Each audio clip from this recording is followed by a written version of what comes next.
नीलाम्भोजदलयभिरामनयना नीलाम्बरलङ्कृता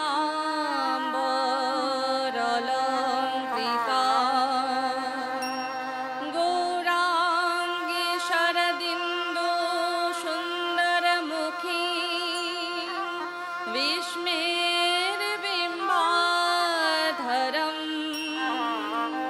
कारुणामृतवर्षिणी हरिहर ब्रह्म आदिभिवन्दिता ध्येत सर्वजनीप्सिता अर्थफलदां रामप्रियां जानकी जनकनन्दिनी देवी श्रीराम प्रियवल्लभा तप्त काञ्चन गौराङ्गी वन्दे सीतां मनोहरा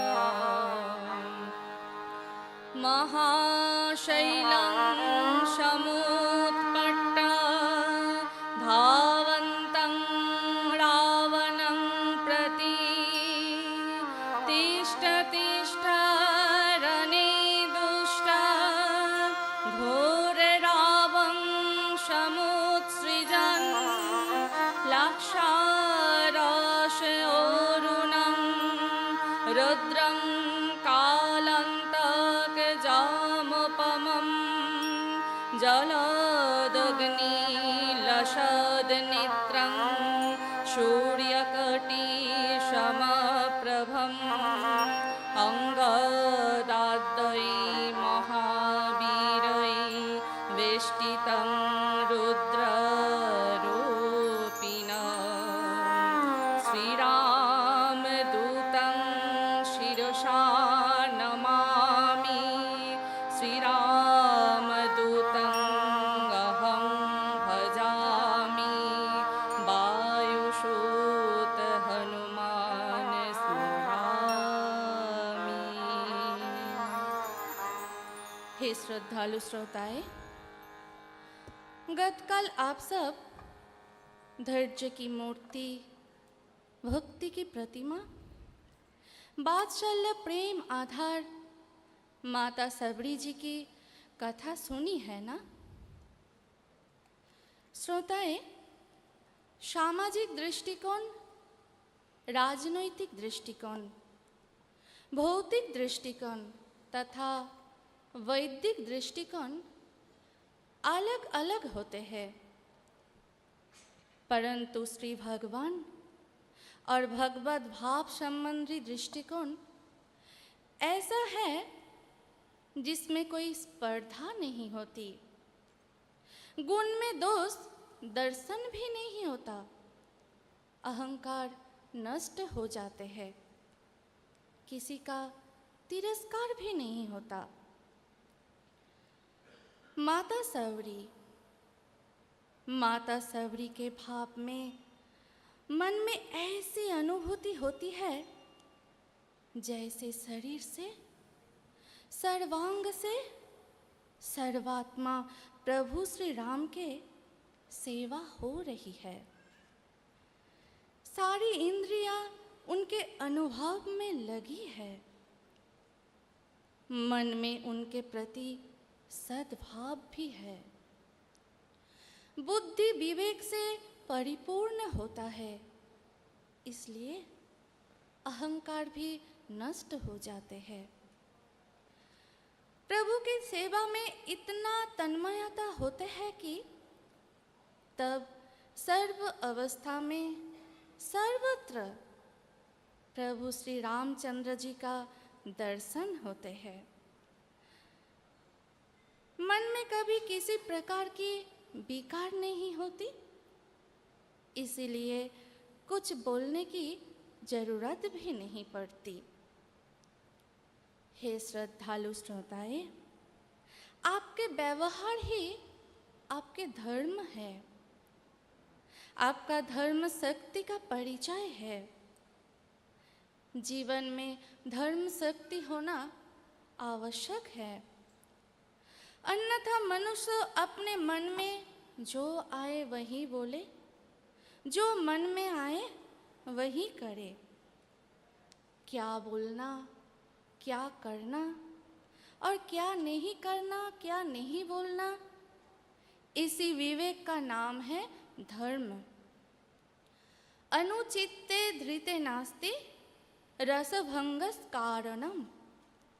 जब मनुष्य अनुचित बोलने लगता है, अनुचित कार्य करने लगता है, तब मानो उसके जीवन का जो रस है वो मिट जाता है।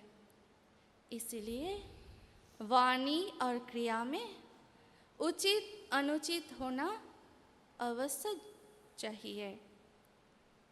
यही सबरी माँ दापल लीला में कृणी ही भो इस मंत्र से पुकार लगाई थी।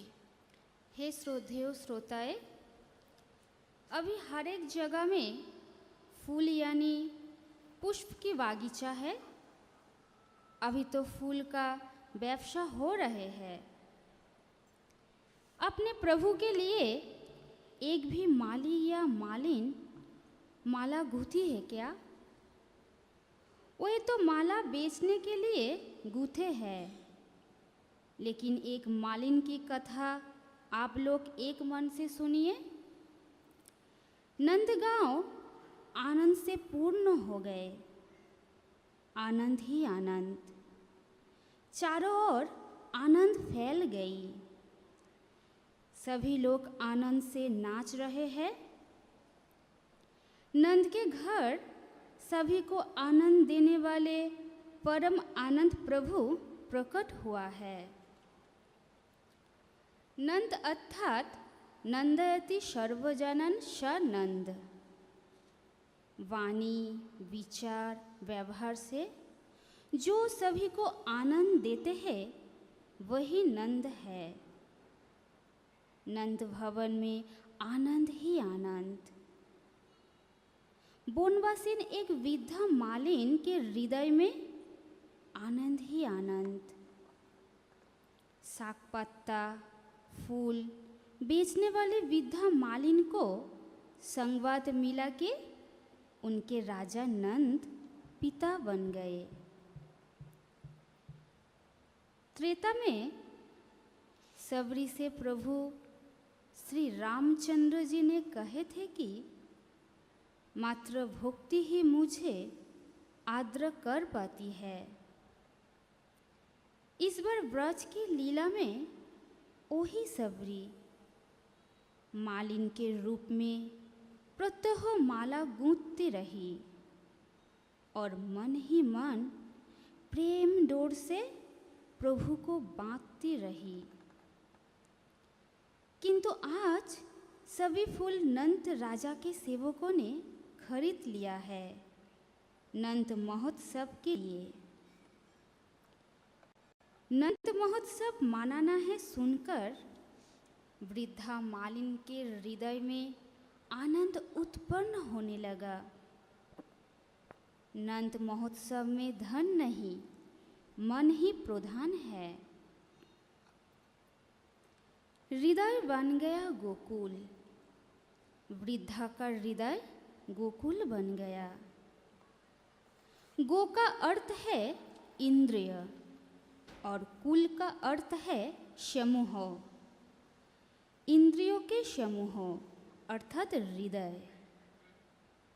वृद्धा के हृदय में प्रकाश फैल गया। चंडालिनी तो नंद के आंगन में जा नहीं सकती। मालिन कथा सुनती है, मन को आह्लादित रोमांचित करती है। आसन पर बैठकर ध्यान करने लगी। नन्हे से सावड़ी की सोलोनी सूरत को हृदय में अनुभव करने लगी। दिनों दिन आसक्त बढ़ती गई। मुरली मनोहर की मनोहर मूर्ति उसके मन मंदिर में सदा बनी रहती और वो भावों के पुष्प चढ़ाकर अहोरनिश उनकी अर्चना पूजा करती रहती। मानस में कहती, श्याम सुंदर निष्ठुर न बनो, श्याम सुंदर एक बार तो घर के बाहर खेलने के बहाने निकल आयो ना। जो तुम्हें चाहता है उससे तुम दूर भागते हो। तुम्हारे इस व्यवहार का असली रहस्य क्या है? शरीर से तुम अलग हो। मेरे मन से नंदलाल कभी दूर न हटो। प्रेम की कुछ उल्टी ही रीति है। प्रेमी जो वो अपनी ओर से अपेक्षा के भाव दिखाता है। अनुराग के भाव तो अधिक अधिक उमड़ने लगते हैं। प्रेम का सारस्य वियोग में ही है। वेदना ही उसका फल है। चाह ही उस तक पहुंचती है। मालिन का मन अब दूसरी जगह ना जाकर सदा नंद के आंगन में ही चक्कर लगाने लगे।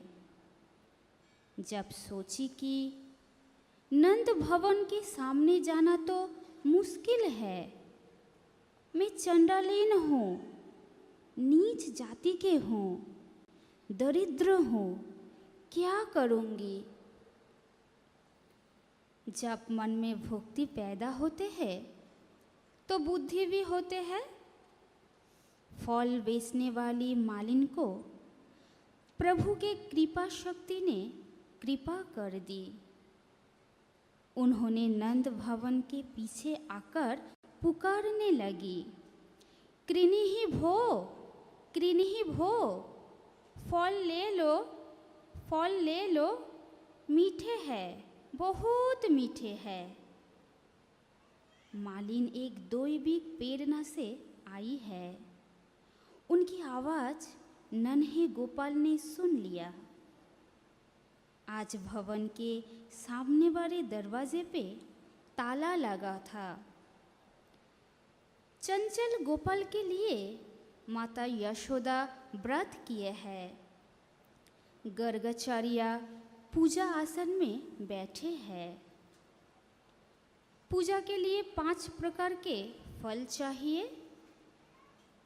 इधर फल से भरी हुई टोकरी को सिर पर उठाकर नंद भवन के पिछले वाले रास्ता से फल ले लो, फल ले लो बोलती रही।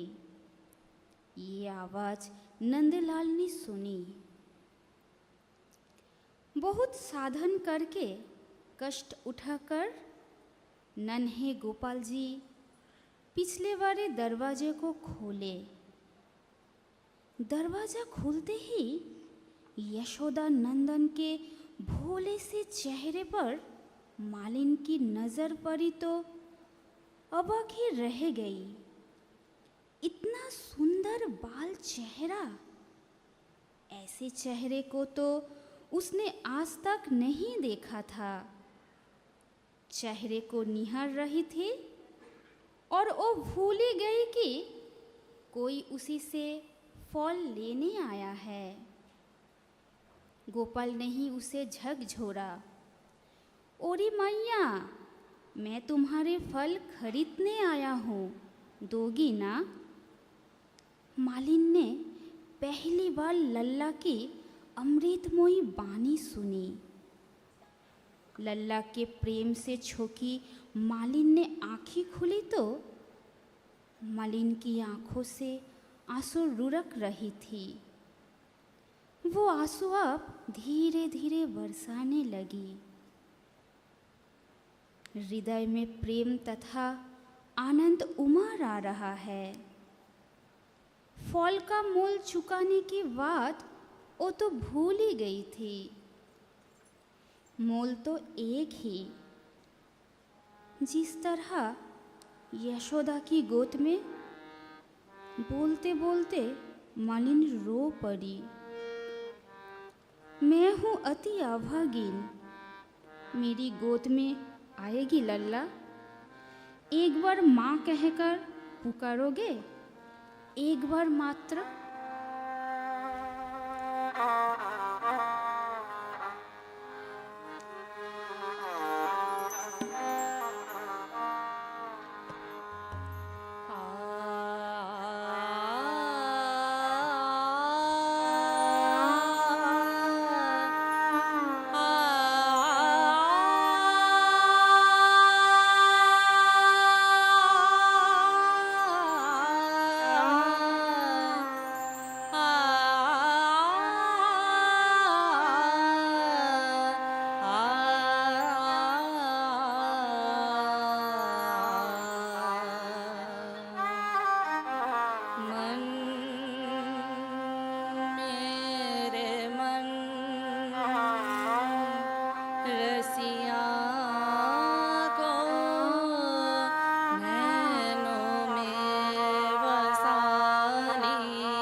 रसिया को नैनों में बसा लियो रसिया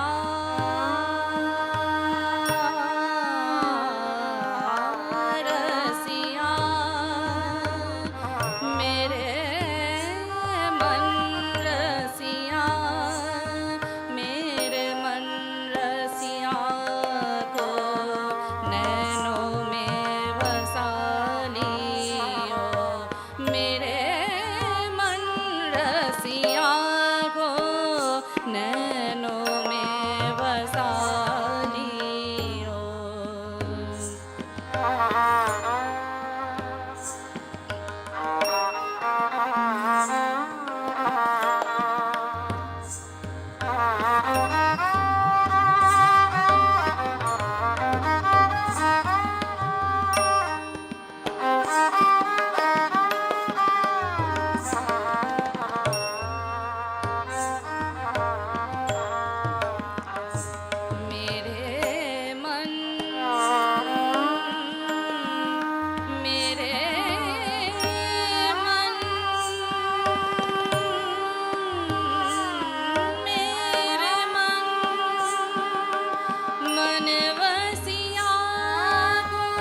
साधु संग में आयो, नाम जपते रहो।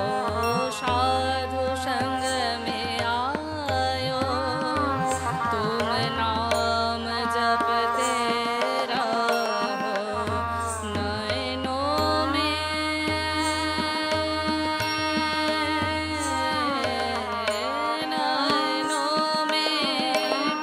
बस जाएंगे प्रभु जी।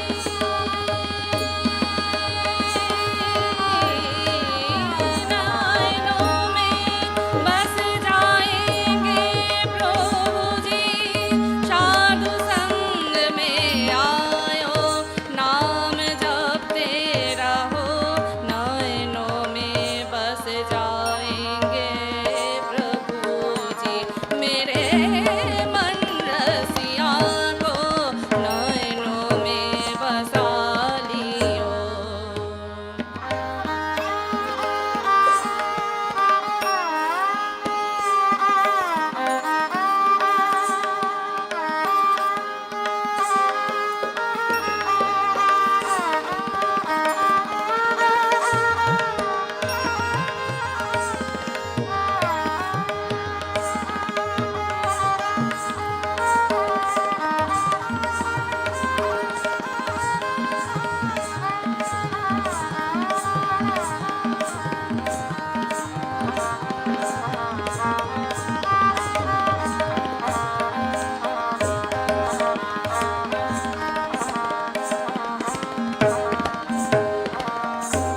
मन मंदिर में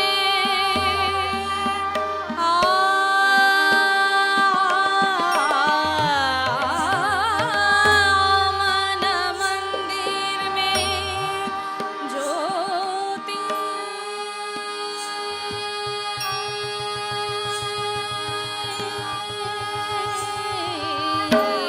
मन मंदिर में ज्योति ज्योति जगने से। मन मंदिर में ज्योति जगने से दर्शन होगा ही होगा रे। दर्शन होगा ही होगा रे। मेरे मन रसिया को नयनों में बसा लियो। कन्हा को सबरी की याद आ गई। सबरी की भक्ति रस तथा वात्सल्य प्रेम रस बहाई हुई धारा में ब्रज के काला सोना तैरने लगे। सबरी के कर्ण गहर में सुधावारी वर्षण, माया महाशब्द मधुर शब्द मालिन के कर्ण में प्रवेश करते ही मालिन परमानंद से चौकित हो गई। दिव्य अति दिव्य इंद्र नीलमणि